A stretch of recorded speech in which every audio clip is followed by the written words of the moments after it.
sur le chemin de ma chambre d'hôtel, j'ai plein de pensées. Je me dis: «Mais il faut absolument que cet homme, il fasse partie de ma vie». Des pensées qui sont vraiment très, très fortes pour une première rencontre. Je me dis: «Mais comment j'ai passé 32 ans sans qu'il fasse partie de ma vie? Est-ce qu'il y a un vol entre Genève», puisque j'habite en Suisse, entre Genève et Valence? Comment est-ce que je vais le revoir? Il y a une autre pensée qui me dérange profondément quand je le lis à ce moment-là. Je me dis: «Comment ça se fait que j'ai un enfant dont il n'est pas le père?» Et ça me fait tout de suite très peur. Je me dis: «Mais pourquoi je pense un truc pareil?» C'est énorme pour une première rencontre avec qui j'ai échangé 2 mots en fait, dans un hall d'entrée et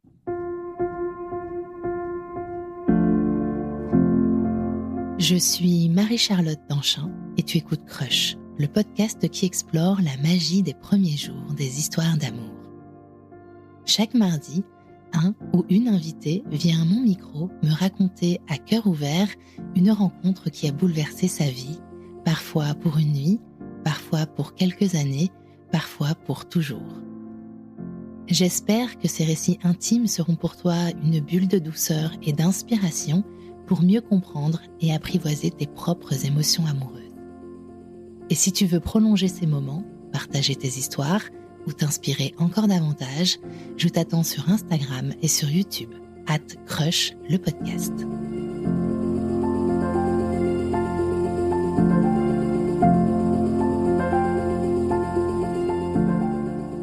Salut Florence, comment vas-tu ? salut Marie-Charlotte, je vais très bien. Florence, est-ce que tu peux, s'il te plaît, te présenter en 5 hashtags ? Alors mon premier hashtag, c'est introverti. Quand j'ai découvert que j'étais introvertie, ça a vraiment changé ma façon d'appréhender mon environnement et d'appréhender aussi ma propre personnalité. Donc j'aime pas trop les étiquettes, mais introvertie, je l'ai vraiment intégré, embrassé. Ça m'a beaucoup aidé dans ma vie. Ensuite, deuxième hashtag, ce serait positif, parce que j'ai tendance à voir la vie du côté positif. Donc ça a du bon et ça a du mauvais, parce que si on me demande d'améliorer une situation, je ne vois pas les côtés négatifs. Donc j'ai parfois du mal à améliorer des processus qui sont déjà en place ou voilà. Ensuite, troisième hashtag, c'est maman, parce que moi, j'ai un petit garçon et c'est vrai que d'avoir un enfant, ça a aussi bouleversé ma vie. Quatrième hashtag, ce serait artiste, parce que je pense que j'ai une personnalité artistique et je l'exprime de différentes façons dans ma vie et notamment aussi dans mon look. Et mon dernier hashtag, c'est danseuse parce que quand j'ai découvert la danse, ça a été très important dans ma vie également. Et je n'imaginerais pas ma vie sans pouvoir aller danser régulièrement. Génial, merci beaucoup. Est-ce que tu peux me dire, Florence, dans quel environnement familial tu as grandi, dans quel type de famille, à quel endroit et avec quel couple parental sous les yeux, s'il te plaît? Oui, alors moi, je viens des Antilles. Peut-être que ça s'entend dans mon accent. Et mes parents sont séparés. Donc moi, j'ai une sœur jumelle. Et ils se sont séparés, mes parents, quand on avait moins d'1 an. Donc je les ai jamais connus ensemble. Mais ils ont des très bonnes relations. Donc j'ai jamais vu ma mère critiquer mon père et inversement. Donc ils s'entendent encore très bien aujourd'hui. C'est-à-dire que si mon père est malade, il peut compter sur ma mère et inversement. Donc c'est un environnement où très bienveillant, très aimant, où finalement les 2 parents étaient assez matures pour ne pas s'entre-déchirer. Et par contre, ma mère a refait sa vie et mon père également.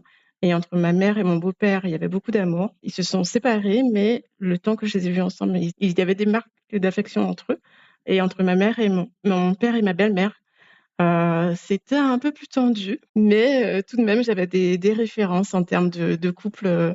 Après, il faut savoir qu'en Guadeloupe, on a une très forte proportion de couples monoparentaux. C'est-à-dire qu'il y a très peu de couples qui durent et en tout cas dans ma famille, ceux qui durent, ce sont des couples dysfonctionnels. C'est-à-dire qu'il y en a un forcément qui trompe l'autre, voilà, ce sont pas des couples qui pourraient représenter une vraie stabilité.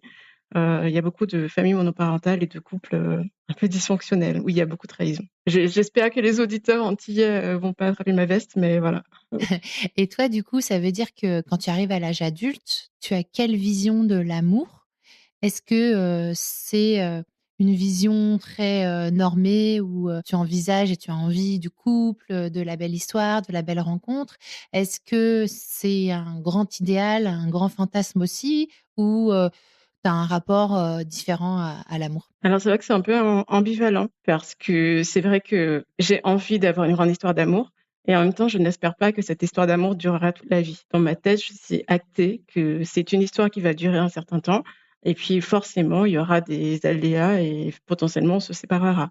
C'est pas quelque chose dont j'ai envie pour moi-même que l'histoire s'arrête, mais pour moi, c'est inéluctable. Une histoire d'amour, elle va forcément s'arrêter au bout d'un certain temps.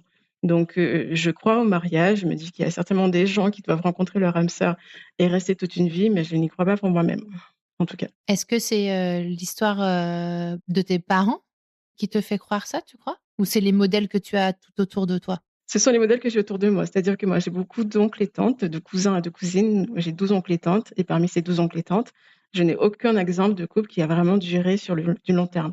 Tout le monde a fini par se séparer, de même mes grands-parents. Et à l'époque, c'était très rare quand même que des grands-parents divorcent. Et mes grands-parents se sont séparés. Pareil pour mes parents, pour mes oncles et tantes. Donc pour moi, c'est la norme. C'est ma norme d'avoir des femmes seules avec enfants et dont les pères s'occupent plus ou moins de leurs enfants. Ils sont présents, mais c'est pas pour autant qu'ils sont une paire parentale vraiment comme on voit peut-être plus en Europe ou en France. En tout cas, à mon époque. Tu as quel âge aujourd'hui? Aujourd'hui, j'ai 39 ans.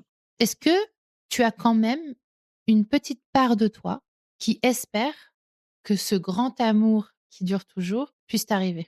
Aujourd'hui, oui, j'imagine que ça existe, mais ce n'est pas quelque chose que je recherche non plus. Par rapport à l'histoire que je vais dérouler, je n'espère pas dans ma vie une grande histoire d'amour, parce qu'il y a beaucoup de bons côtés, de mauvais côtés à ce genre d'histoire d'amour.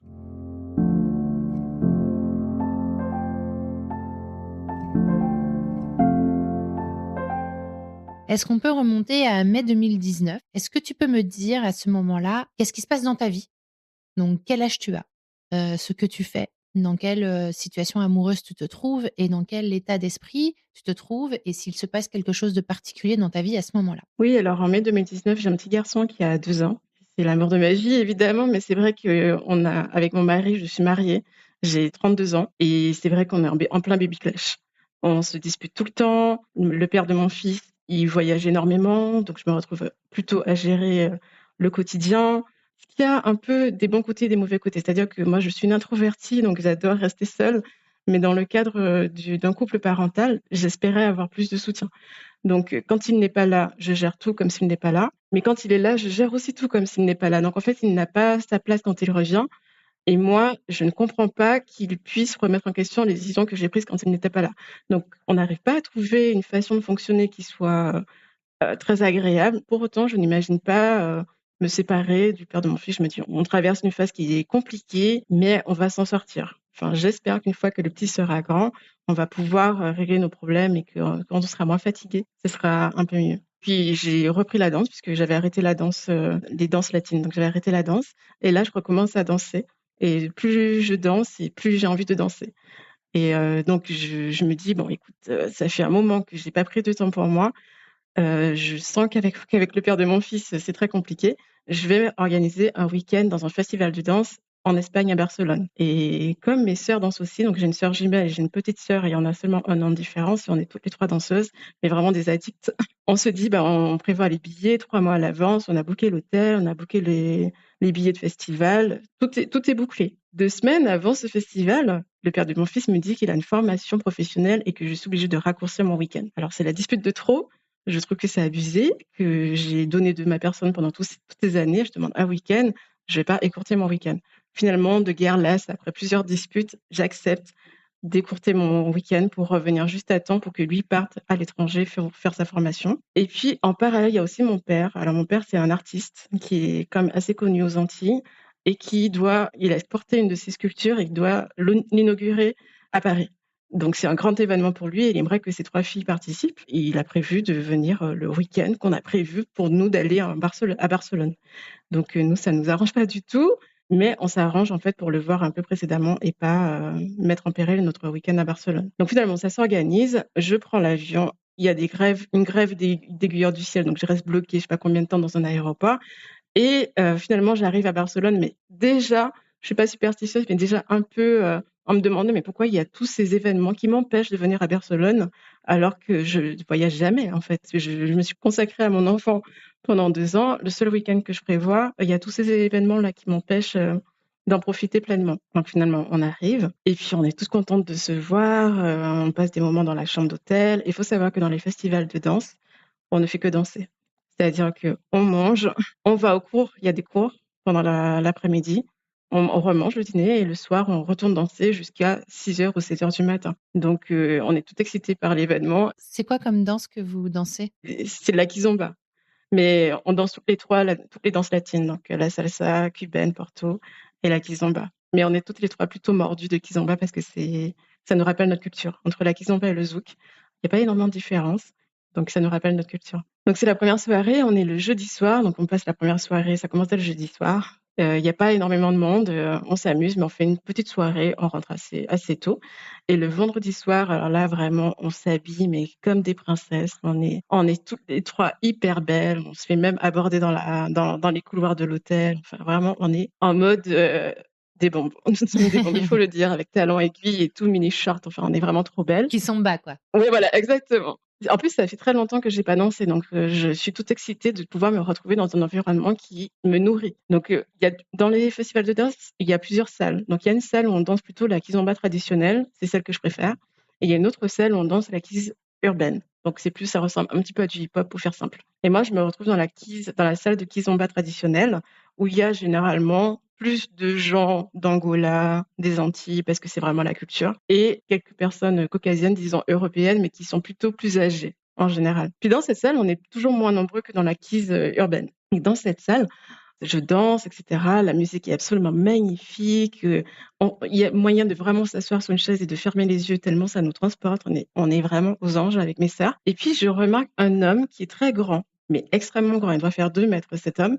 Et il est plutôt jeune, ce qui est assez étrange parce il passe toute sa soirée là depuis le temps qu'on est là. Il ne sort pas de cette salle. Généralement, les gens, ils font un petit peu du in and out. Ils restent pas tout ce temps, surtout un homme jeune d'apparence européenne, toute la soirée dans la salle de kizomba traditionnelle. Donc, je le remarque un peu du coin de l'œil, mais sans plus. Puis à un moment, la salle commence à se vider.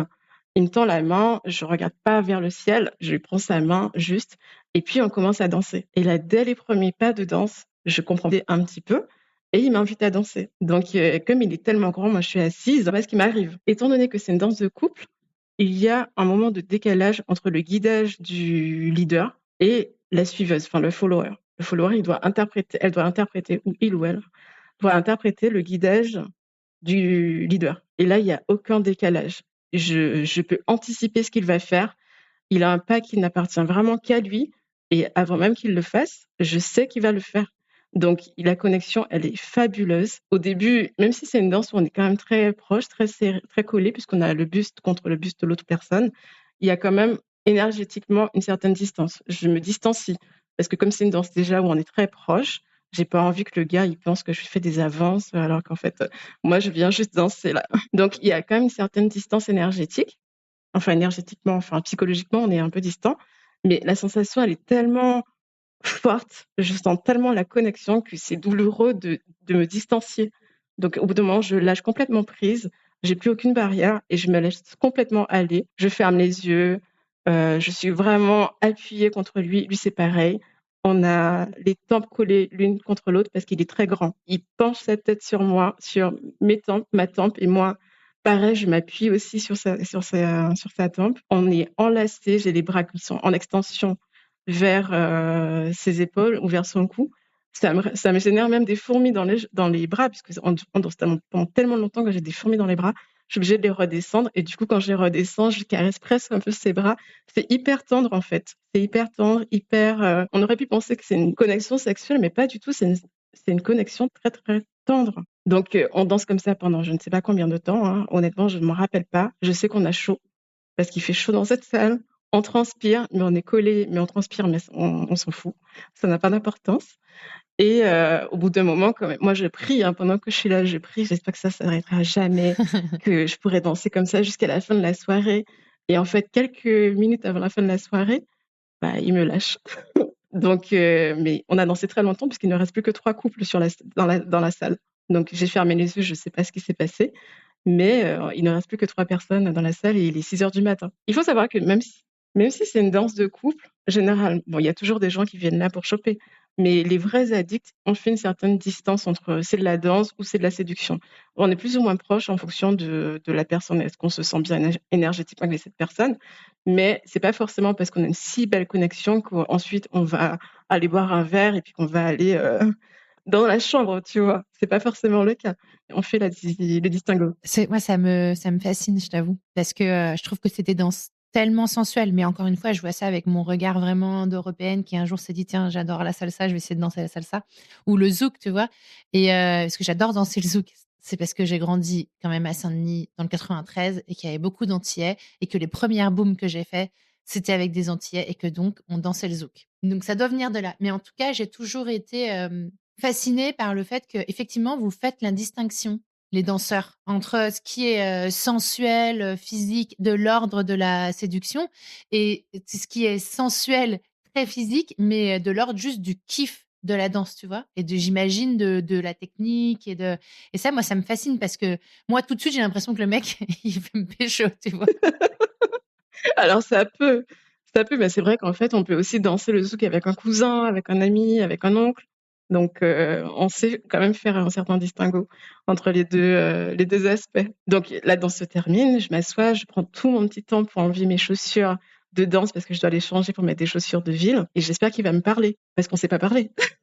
Donc j'espère qu'il va me parler, donc je prends tout mon temps et puis finalement, j'ai le temps de sortir de la salle et lui, il vient derrière, il me rattrape dans l'escalier qui me mène au hall de l'hôtel et c'est à ce moment-là que je peux le voir parce qu'en fait, dans la salle de danse, les lumières sont tamisées, donc j'ai pas vraiment pu distinguer son visage et là, dans le hall d'entrée, je peux vraiment distinguer son visage et je me rends compte qu'il correspond pas du tout à mes critères d'attirance habituelle. Il est hyper grand, il a les cheveux mi-longs, donc il lui arrive un peu plus bas que le menton. Il a les yeux très clairs, donc ça c'est très beau. Il a les yeux très clairs. Il a des tatouages un peu partout, même s'il a un blouson en cuir, je vois qu'il a des tatouages un peu partout parce qu'il a un short et qu'il a des tatouages même sur les jambes. Et il a des bagues, des chaînes, enfin il a un style masculin, mais un peu masculin qui accepte sa féminité. C'est pour donner un aspect. Il a des boucles d'oreilles, il est très fin, mais musclé en même temps. Et quand je le vois, je me dis: «Cet homme, il est beau, mais c'est pas une beauté qui est faite pour moi». C'est comme quand tu vois une robe dans un magasin, tu vois hyper bien ta meilleure amie là-dedans, mais tu sais que le design de cette robe, elle est pas faite pour toi, elle va pas te mettre en valeur. Donc moi, c'est un peu ce que je me dis quand je le vois. Donc lui, il est hyper, tout mignon en fait et il est très sincère. Il me dit: «Non mais la danse qu'on a eue tous les 2», on parle en anglais et il me dit: «La danse qu'on a eue, c'était magnifique, je pouvais pas te lâcher» et là je suis en train de me dire: «Mais pourquoi tu m'as lâché en fait? Tu aurais pas dû me lâcher». Donc j'arrivais pas à te lâcher, je voulais pas trop abuser, te garder trop longtemps, mais en fait, c'était absolument extraordinaire et je lui ai dit: «Bah oui, effectivement, moi aussi j'ai ressenti la même chose que toi et tu viens d'où?» Et là, il me dit qu'il est russe, mais qu'il habite en Espagne. Il habite à Valence, il a fait la route jusqu'à Barcelone pour, venir, dans cette soirée et je dis: «Ah bon, mais c'est fou que tu sois, russe et que tu danses», parce qu'il dansait pour moi, il dansait super bien, «que tu danses si bien la kizomba». Il me dit: «Mais qu'il est absolument fan de zouk, qu'il a découvert ça quand il était en Russie, au détour d'une soirée et que depuis, il était fan absolu» et il me cite des noms d'artistes qui viennent, des Antilles. Je dis: «Incroyable, mais c'est des trucs qu'on passe dans les baptêmes, les communions, enfin, des trucs de vieux, quoi». En fait. Et je dis: «Ah, c'est fou parce que moi je viens justement de la Guadeloupe où il y a le zouk quoi, où ça c'est l'origine du zouk». Il me dit: «Ah incroyable». On n'a pas beaucoup de temps, on est hyper fatigués parce que la soirée elle a quand même fini à 6 heures. Donc il me dit: «Écoute, j'aimerais bien te revoir, est-ce qu'on se revoit le lendemain pour les cours?» Je dis: «Bah oui, normalement je viendrai». Il me dit: «Bon, ben on se revoit demain et on n'échange pas nos numéros de téléphone, on échange nos noms». Je dis que je m'appelle Florence et il me dit qu'il s'appelle Arthur. Et on se quitte là. On se prend dans les bras pour se dire au revoir et on se quitte, à ce moment-là. Toi, est-ce que la vision que tu as de lui après cette conversation, elle a un peu changé par rapport à ta surprise quand tu découvres, son allure? Où tu te dis: «Ah, c'est pas du tout mon type d'homme». Est-ce qu'après cette discussion, tu vois les choses autrement ou tu es toujours dans cet état d'esprit-là? Non, je suis touchée par sa sincérité. Il a vraiment l'air sincère et autant moi, je ne drague jamais et j'ai l'habitude d'être assez distante. Lui, il dit directement tout de suite: «J'ai trouvé que notre danse est extraordinaire, je l'aurais jamais avoué», pour ne pas donner des signaux de drague. Ou, il me dit que je trouve absolument trop belle. Moi, je n'aurais pas non plus dévoiler ce genre d'informations à la première rencontre à quelqu'un parce que je suis quand même assez froide au départ. Donc je suis touchée par le fait qu'il a pas l'air de jouer à quoi que ce soit. Il me dévoile, tout de suite, tout ce qu'il a ressenti et ça m'encourage aussi à partager moi, ce que j'ai ressenti de façon authentique. Donc oui, je suis assez touchée par sa personnalité, ouais, par sa personnalité. où je vais me coucher, mais sur le chemin de ma chambre d'hôtel, j'ai plein de pensées. Je me dis, mais il faut absolument que cet homme il fasse partie de ma vie. Des pensées qui sont vraiment très, très fortes pour une première rencontre. Je me dis, mais comment j'ai passé 32 ans sans qu'il fasse partie de ma vie? Est-ce qu'il y a un vol entre Genève, puisque j'habite en Suisse, entre Genève et Valence? Comment est-ce que je vais le revoir? Il y a une autre pensée qui me dérange profondément quand je le lis à ce moment-là. Je me dis, comment ça se fait que j'ai un enfant dont il n'est pas le père? Et ça me fait tout de suite très peur. Je me dis, mais pourquoi je pense un truc pareil? C'est énorme pour une première rencontre avec qui j'ai échangé 2 mots, en fait, dans un hall d'entrée et Incroyable. Enfin, tu as échangé une danse. oui, exactement. Il a échangé une danse très longue, mais pas plus que quelques mots, de présentation, juste maintenant, là. L'amplitude de ces pensées-là, je fais un gros déni. Je me dis: «Bah, je vais arrêter de penser à ça, j'allais me coucher et ne plus y penser, en fait». Et donc je rentre me coucher, je dors très mal parce que ça tourne en boucle quand même dans ma tête. Donc je dors très, très mal et je me réveille le lendemain, je suis toute cernée, je suis crevée, je suis fatiguée. On a dansé le jeudi, on a dansé le vendredi, on n'a quasiment pas dormi. Je me dis: «Je vais pas aller au cours» puisque à midi les cours commencent et donc j'étais censée aller au cours et rencontrer de nouveau Arthur au cours. Je me dis: «Ah bah non, il m'a vue dans la lumière tamisée hier soir, super bien maquillée, toute belle, en bombe. Je vais pas aller au cours, toute cernée et toute fatiguée».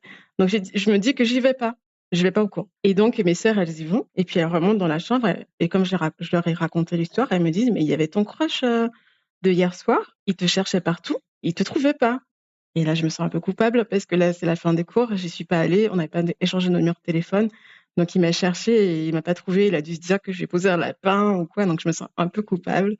Mais bon, tant pis, c'est fait. Et donc pour la soirée du samedi soir, donc le soir même, là pareil, je mets ma robe préférée.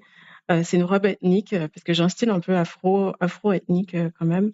Donc je mets une robe ultra colorée, je suis magnifique, je mets des bijoux hyper voyants, enfin je me trouve hyper belle et on descend et dès tout de suite, je vais dans la salle de kizomba traditionnelle et je le vois. Donc je me mets à côté de lui, mais je trouve qu'il est un peu distant par rapport à la fois d'avant. Je trouve que limite, je sens que j'ai l'impression que je dérange. Puis il danse avec d'autres filles et puis moi je suis hyper jalouse et je comprends pas.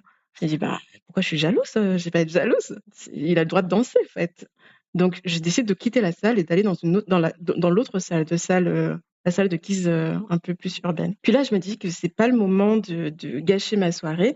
Ça fait des années que je suis pas sortie, je vais danser, mais à en perdre le souffle, en fait. Donc je suis dans la salle, d'à côté, je danse à comme jamais, j'ai mal aux pieds, et je retourne pas dans la salle de kizomba traditionnelle avant quasiment 1 heure avant la fin de la soirée. Donc je retourne, là on danse encore de nouveau avec Arthur, mais c'est pas aussi fluide, que la soirée précédente et je me dis que peut-être, en fait, il m'en veut de pas avoir été là pendant les cours et il doit se dire qu'on n'est peut-être pas sur la même longueur d'onde, en fait. Donc au bout d'un moment, je le vois dans le couloir, il est en train de se reposer parce qu'il faut savoir que dans les soirées, il y a énormément de filles et très peu de garçons. Donc les garçons sont sursollicités, ils sont très vite fatigués. Enfin, ils sont fatigués plus vite que les filles. Donc il est en train de se reposer dans le couloir, donc j'y vais et parce que ma sœur, elle me dit: «Mais il y a ton crush là, tu vas quand même pas profiter, pour lui parler au moins une fois, c'est ta dernière soirée». Donc je vais dans le couloir et je lui dis: «Écoute, comment tu vas?» Encore en anglais, on se parle et puis là, on se découvre un peu plus. Il m'avoue tout de suite qu'il est marié, qu'il était venu dans ce festival avec sa femme mais qu'elle a dû partir suite à un imprévu et donc il se retrouvait hier soir, il était seul et ce soir, il est également seul. Mais c'est un parfait hasard. Normalement, il était là avec sa femme. Il m'annonce aussi qu'il a un beau-fils qu'il considère comme son fils et moi, pareil, je lui avoue que je suis mariée et que je suis aussi mère, d'un petit garçon, de 2 ans et je lui annonce que c'est ma dernière soirée puisque j'ai dû écourter mon week-end. Donc la soirée du dimanche soir, je peux pas la faire et je dois partir, le lendemain pour prendre mon avion et je vois son visage et il est vraiment, mais impacté. Je vois qu'il est hyper triste. Il me dit: «Mais comment ça se fait? C'est ta dernière soirée, on va pas redanser ensemble? On va pas se revoir?» Je dis: «Bah non, je dois partir, le lendemain». Donc il me dit: «Bon, bah, si tu veux, on redanse». Donc là, on redanse et là, c'est beaucoup plus fluide, plus comme un peu comme la soirée d'avant et on finit la soirée ensemble, sur la piste de danse. Donc il y a ma petite sœur qui me dit: «Bon, bah, Florence, c'est la fin de la soirée, on rentre, dans notre chambre» et j'arrive pas à partir. Je suis comme aimantée à côté d'Arthur, j'arrive pas à partir. Je lui dis: «Bah, écoute, je vais rester encore un moment». Elle me regarde, elle commence à sentir qu'il y a anguille sous roche parce que même si je lui ai dit que j'ai un crush, pour elle, c'est un crush dansant. C'est une connexion dansante.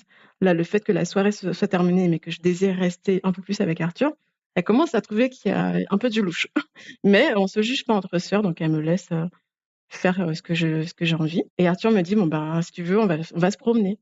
Donc, il est le matin, il est 6 heures du matin, il fait déjà jour et la journée, elle est magnifique. Il fait super beau, le ciel est complètement bleu, il fait 25 degrés, non, mais c'est magnifique. Et pendant que j'avance avec lui, je suis en train de me dire, mais qu'est-ce que je fais? Pourquoi je suis dans un pays étranger avec un étranger à aller dans un endroit inconnu? J'ai pas de téléphone, je n'ai pas dit à mes sœurs quel était le nom de cette personne. Enfin, ça ne me ressemble pas du tout parce que j'ai une nature très peureuse déjà et puis très contrôlante. Donc jamais je serais partie dans un endroit inconnu, sans téléphone, sans moyen de communication, avec un inconnu. Mais encore une fois, je ressens comme un phénomène de dissociation. C'est-à-dire que c'est la première fois, c'est la deuxième fois dans ma vie que je ressens que c'est mon corps qui est aux commandes. J'ai des pensées rationnelles qui me disent: «Pourquoi tu fais ça? Rentre chez toi, fais demi-tour». Mais mon corps avance. Donc mon corps avance et même si j'ai les pensées, je ne peux pas faire autrement que de suivre ce que mon corps me dit. Donc pendant qu'on parle, Arthur, on commence à discuter un peu du passé, des Antillais parce qu'il me demande ce que je fais dans la vie. Je lui dis: «Bon, bah, je suis ingénieure et cetera». Il s'étonne de mon niveau d'anglais et dans sa tête, il pensait que j'étais danseuse ou que j'étais athlète. Donc il a certains préjugés associés à la femme noire et je m'en rends compte tout de suite et je sens que ça lui pose que ça lui dema ça il a un dilemme dans sa tête. Il se dit, lui aussi, pourquoi est-ce qu'il est attiré par une femme noire? Parce qu'il avait jamais même regardé de femme noire par le passé. Donc on avance comme ça et puis c'est hyper tendre, on se tient la main, il a son bras autour de mes épaules, mais je me sens mais comme une princesse, hein. J'ai l'impression que je suis une groupie et que je suis trop contente, d'être, sous le bras d'un gars, que je trouve, vraiment exceptionnel en termes de personnalité et maintenant je le trouve beau également, je le trouve vraiment très beau. Donc on avance comme ça et puis on arrive sur la plage.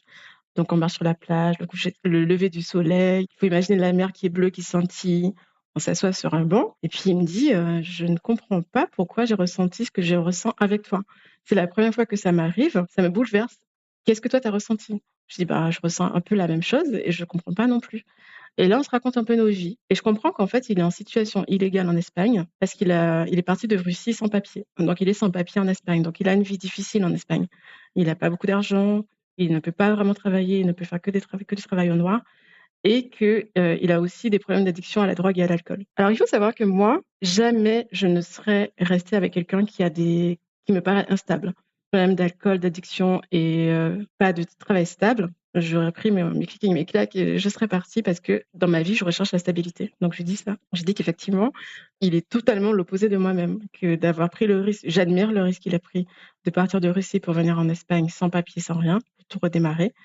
Pour fuir ces problèmes d'addiction et pour repartir, de zéro, j'admire ça, mais j'aurais considéré quelqu'un comme ça comme un ami, plus que comme un partenaire potentiel. Mais moi, je sais que je suis amoureuse de lui, là, déjà. Je le sais, mais ce n'est vraiment pas le type de personnalité que j'aurais choisi pour moi-même. Et lui, c'est pareil. Il me pose plein de questions sur le fait de qu'est-ce que ma famille penserait du fait qu'il est blanc. Lui aussi, il a des problèmes à s'imaginer sortir avec une femme noire et à être attiré par une femme noire. On se dit tout ça et puis on essaie de comprendre ce qui nous arrive et puis on n'a pas vraiment d'explication. Sur le coup, on se dit, bon, bah, on a peut-être un coup de foudre, en fait. C'est un coup de foudre et voilà. Donc on est assis sur notre banc, on est vraiment distants l'un de l'autre, on s'est pas rapprochés. Et puis je demande, mais est-ce que tu crois qu'on va se revoir? Et puis il me dit: «Mais je sais pas, je pense que ça va être très compliqué de se revoir. Moi dans ma vie, j'ai aussi, mes proches, donc je peux pas m'engager sur quoi que ce soit. Enfin, je pense qu'il faut laisser la vie faire et on verra si on se revoit». Moi, je comprends pas. Je comprends pas puisque moi, déjà la soirée précédente, j'étais en train d'imaginer un vol low cost entre Genève et Valence. Pourquoi est-ce qu'il est pas le père de mon fils? Voilà, donc je comprends pas qu'ils remettent au destin le fait qu'on se revoie. Enfin, c'est pas compliqué. On se dit: «On prend un billet, on se revoit». Je comprends pas son problème. Donc je commence à être un peu triste, assez triste et puis il voit que je suis triste. Donc là, il me prend contre lui, à côté de lui et puis on se blottit un peu l'un contre l'autre. Et puis là, vraiment la tension quand on dansait, il y avait pas de tension sexuelle, mais là, je sens la tension sexuelle et on le sent tous les 2. Et à ce moment-là, il me demande, «Où est-ce que tu habites? Où est-ce que tu loges?» Parce qu'on a envie d'être plus proches et je lui dis: «Bah, j'ai une chambre avec mes sœurs» et lui, c'est pareil, il avait une chambre avec, des colocataires. Donc on peut pas être seul, on est dans la rue et on peut pas être à un autre endroit, seul. Donc on se regarde, on sait que ça n'ira pas plus loin, mais que si on avait eu l'opportunité, peut-être qu'on aurait été plus loin, même alors que moi, ça ne me ressemble pas du tout.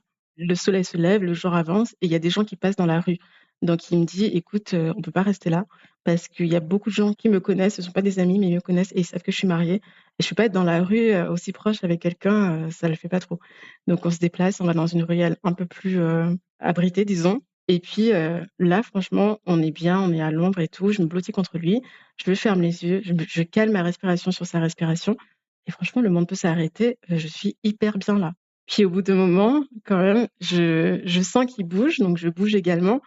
J'entends dans ma tête qu'il veut m'embrasser, mais je l'entends dans ma tête. Je dis et dans ma tête, je lui réponds: «Mais oui, bien sûr, naturellement, bien sûr, j'y avais pas pensé, mais oui, bien sûr». Donc là, on s'embrasse et c'est tellement naturel, tellement fluide. C'est pas un baiser, qui me génère des papillons de fou dans le ventre. C'est un baiser comme 2 amants qui se connaissent et qui s'embrassent comme d'habitude, hein, disons. Là, on recommence à discuter, à parler. Il me parle de la Russie, je lui parle des Antilles et on a de nouveau envie de s'embrasser. Donc là, on s'embrasse vraiment, mais là, vraiment, c'est le feu. C'est-à-dire que je suis complètement collée contre lui, j'ai la main dans ses cheveux, il me tient contre lui, mais il me lâche pas. Enfin vraiment, on est vraiment fusionnels, vraiment. Puis au bout d'un moment, c'est l'heure où il faut que j'aille prendre mon avion. Donc j on doit se dire au revoir. C'est déchirant. Je pleure, il pleure. On échange quand même nos numéros de téléphone et nos adresses email et puis, je pars en fait. Je m'en vais. Vous êtes fait aucune promesse? Non, on s'est fait aucune promesse, si ce n'est que lui, il me dit que si jamais tu sens qu'il faut qu'on arrête de se parler parce qu'on a quand même envie de se parler par message, surtout ne te force pas.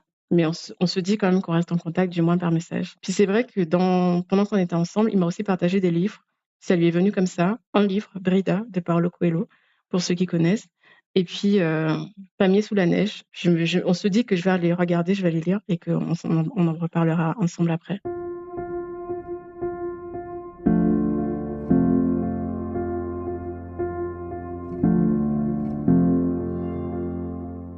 Donc moi, je rentre chez moi, je suis complètement chamboulée, j'ai pas dormi depuis 24 heures. Je rentre chez moi, le père de mon fils, il a juste le temps de prendre sa valise pour repartir à sa formation et moi, je prends le relais auprès de notre enfant et je suis mais chamboulée, je sais pas ce qui m'est arrivé. Du coup, je me jette comme quelqu'un qui a vraiment faim sur des explications scientifiques parce que moi, je suis ingénieure. Donc je cherche des explications scientifiques à ce que j'ai ressenti. Donc j'épluche toute la littérature qui existe sur internet sur les phéromones, les molécules qui se reconnaissent et lui, comme on était tellement différents, mais je trouve pas non plus d'explication, ça me convient pas tout à fait, ce que j'entends et lui, comme on est tellement différents, lui, il va chercher du côté de la spiritualité. Donc tout ce qui est un peu ésotérique, les âmes, les âmes sœurs et cetera et il me partage un livre et lui, il me dit que ça lui a fait du bien. Et comme moi, je suis complètement perturbée et que la littérature scientifique, ça me convient pas, j'arrive pas à trouver d'explication, je lis les bouquins qu'il me conseille du côté spirituel et ça m'aide. Et ça m'aide énormément de me dire que finalement, peut-être qu'on a vécu des vies antérieures ensemble, ce qui était pas du tout mon délire, en fait. Moi, je croyais pas du tout à la réincarnation, ce genre de choses. Mais ça m'aide de me dire que peut-être qu'effectivement, on a vécu des vies précédentes ensemble et qu'on s'est reconnus. C'est pour ça que ça a été fusionnel, directement, tout de suite. Donc j'épluche, hein, parce que moi je suis très sur, accumuler du savoir. Donc même si je n'y connais rien à la spiritualité, je lis beaucoup de livres qui m'aident en fait à comprendre ce que j'ai vécu. Et en fait, même si on se parle de temps en temps, il devient de plus en plus distant. Et au fur et à mesure, on s'écrit de moins en moins souvent. Et au bout d'un moment, il me dit: «Écoute, Florence, j'ai fait un choix. Je me suis engagée auprès de ma femme et de mon fils. C'est le choix que je décide de continuer. Donc il faut qu'on arrête en fait, cette sorte de relation à distance par message. Il faut qu'on arrête». Donc moi, je n'ai pas d'autre choix que d'accepter, même si je suis dévastée. Parce que moi, c'est comme si j'étais imprégnée. C'est comme si j'avais son parfum sur la peau. Je n'imagine pas comment je vais pouvoir me défaire de son empreinte sur moi. Je suis dévastée. Mais bon, j'ai pas d'autre choix que d'être digne déjà, parce que j'ai beaucoup de fierté et de lui dire: «Bah OK, je comprends, concentre-toi sur ta famille et puis je ferai de même, de mon côté». Après la douleur est insupportable. C'est insupportable le manque est j'avais jamais vécu un tel manque, mais le manque est insupportable. J'ai envie de m'arracher la peau pour enlever ce parfum que j'ai sur moi, mais il y a rien qui fonctionne. Donc je suis en dépression. Il faut le dire, je suis en dépression, sachant que je suis mariée quand même.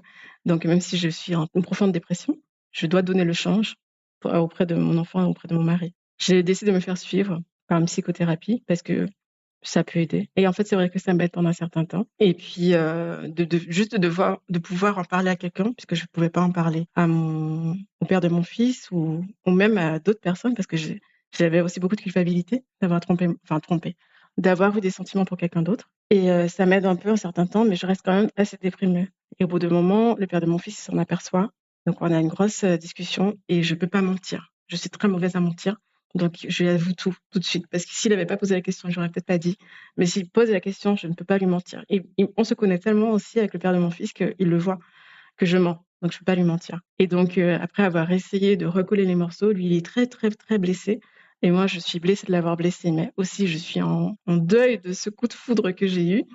On n'arrive pas, en fait, à recoller les morceaux et finalement 6 mois plus tard, on se sépare et donc voilà, donc on s'est séparés et on a aussi divorcé et ça a pris un certain temps, mais maintenant on est quand même en bons termes avec le père de mon fils et on arrive à s'entraider, on est en garde alternée pour notre fils et ça se passe plutôt bien. Par contre, avec, Arthur, on n'a plus du tout de contact. Moi, étant donné que j'étais, moi, je pense complètement addict à lui, quoi, il faut le dire, mais addict d'une façon presque pour moi, je pensais que je devenais folle, vraiment, donc tellement addict. Ouais, maladive, quoi. Ouais, maladive, bah, j'ai pris du temps à pouvoir me détacher. C'est-à-dire que je le contactais tout de même par message, peut-être tous les 2 mois au début. Ensuite, et je savais que j'allais devoir me sevrer, mais je me suis laissé du temps. Donc tous les 2 mois, je le contactais, ensuite tous les 3 mois, puis tous les 6 mois, puis 1 fois par an jusqu'à ce que j'arrive à ne plus le contacter et à vraiment pouvoir, le lâcher du lest, quoi. Est-ce que lui répondait à tes messages quelquefois ou jamais? Non, il a toujours répondu à mes messages. Il a toujours été très bienveillant. Il a toujours été sincère, sans dire qu'il a jamais rien promis. Donc, je peux pas non plus dire qu'il a promis quelque chose. Simplement, je pense que ce qu'on a vécu, c'était vrai. Simplement, moi, ça a duré très longtemps. Ce coup de foudre, il a duré longtemps. Et lui, je pense qu'une fois qu'il a pris la décision de se consacrer à sa famille, il a pu en faire le deuil. Tu sauras jamais si lui, il a fait son deuil, rapidement ou si, comme toi, ça a mis du temps, mais qu'il a réussi à ne pas te donner de nouvelles, en fait. Le cheminement qu'il a eu, lui, tu peux pas le présumer, en fait. Oui, effectivement, je saurais pas. Parce que c'est pas quelque chose qu'il a partagé. Donc, oui, effectivement, je saurais pas. Et question, pratico-pratique, si tu retournes, à des festivals, de danse comme ça, tu peux pas le recroiser? Je pourrais le recroiser, ça. J'espérais pas. Des fois, je retournais dans les festivals et j'espérais le recroiser. Tu l'as jamais recroisé? Alors pour aller plus vite, j'ai omis un moment. Il y a un moment où on s'est recroisés, c'est-à-dire 6 mois après notre rencontre, j'ai avoué à mon mari que j'avais rencontré Arthur. À ce moment-là, mon mari, il est extrêmement blessé. Je passe des soirées, mais vraiment atroces, à devoir lui raconter plusieurs fois la scène, raconter sur tous les angles et il n'arrive pas à comprendre. Mais moi non plus, je peux pas comprendre. Parce que pour moi, c'est comme si j'étais frappée par la foudre.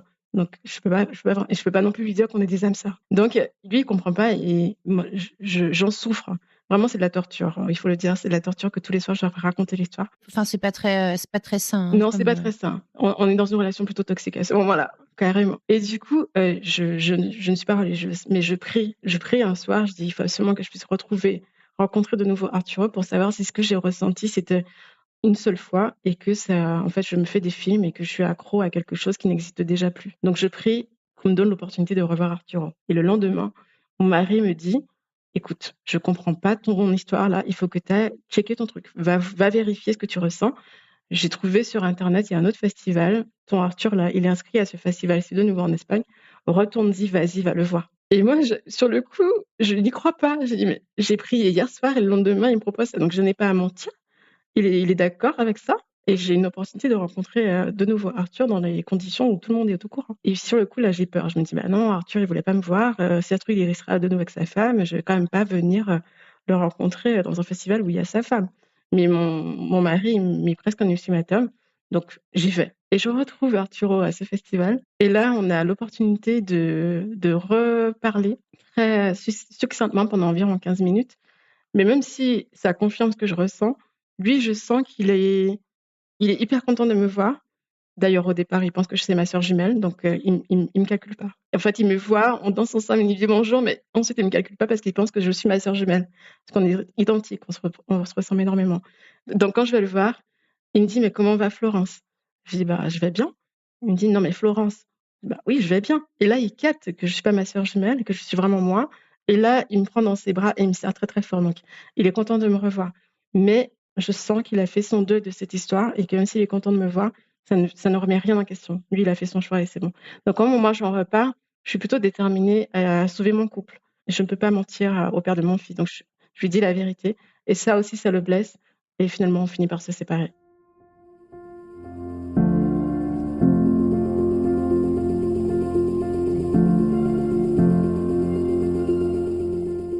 Toi, Florence, quand tu dis que tu cherchais ces explications, que tu as cherché dans le terreau scientifique, puis après dans des sources plus spirituelles, est-ce qu'aujourd'hui, avec le recul, plusieurs années après, tu as une explication qui te convient?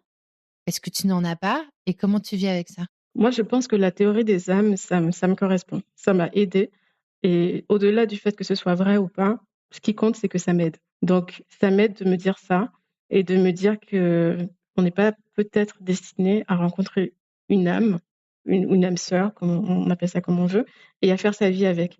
Par contre, hein, vu que je suis de nature positive, le côté positif de cette histoire, c'est que finalement, j'étais pas non plus très heureuse dans mon couple. On était en baby clash et finalement, avec le père de mon fils, on est plus sain, on est plus équilibré en étant juste amis. Et de mon côté, j'ai retrouvé des habitudes, des sensations qui me correspondent plus parce que dans cette relation, je m'étais aussi oubliée. Donc, même si c'était très douloureux, ça a un côté positif aussi du fait que je sais plus ce dont j'ai envie, qui je suis. Et voilà, donc la théorie des âmes qui sont faites pour être ensemble toute la vie, non. Mais la théorie des âmes qui se font progresser, ça m'aide. Elle a un nom, cette théorie? Il existe un concept qui s'appelle le concept des flammes jumelles. Donc moi, j'ai une sœur jumelle. Les flammes jumelles, ce sont des âmes dont une partie, c'était une âme initiale qui s'est scindée en deux. Une partie de cette âme est allée dans un corps et l'autre partie dans un autre corps.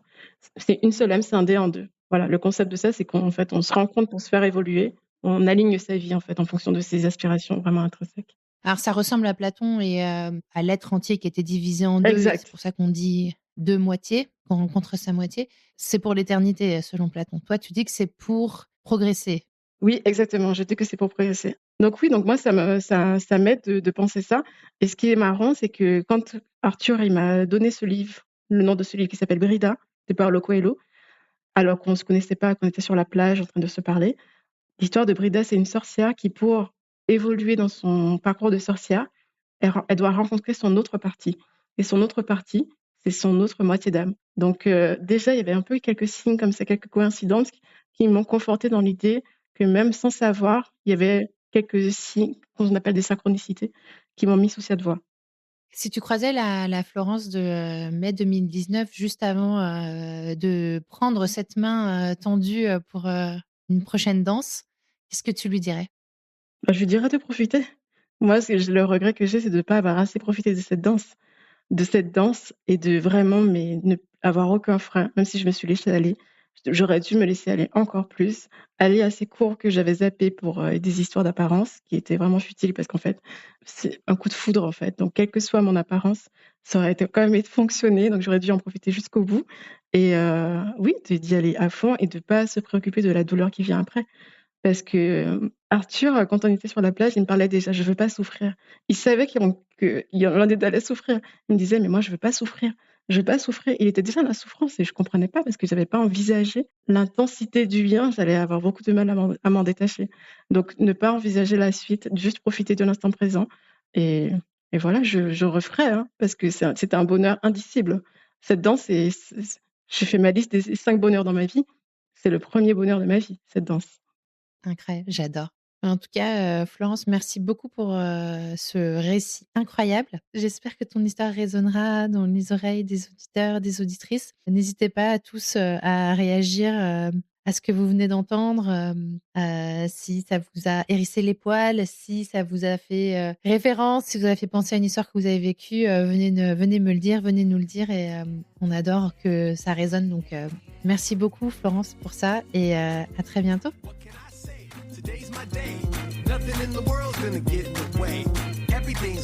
Merci d'avoir écouté cet épisode. Je compte sur toi pour aller mettre 5 étoiles et un commentaire sur ta plateforme d'écoute favorite, notamment Apple Podcast. Ça prend littéralement 30 secondes et c'est crucial pour soutenir mon travail complètement indépendant. Si tu veux venir à mon micro, tu peux m'écrire sur crush.lepodcast@gmail.com et si tu veux me soutenir financièrement, clique sur le lien Patreon dans le descriptif de cet épisode. Mille merci pour ton écoute et à la semaine prochaine pour un nouveau Crush. I'm not sure how long it'll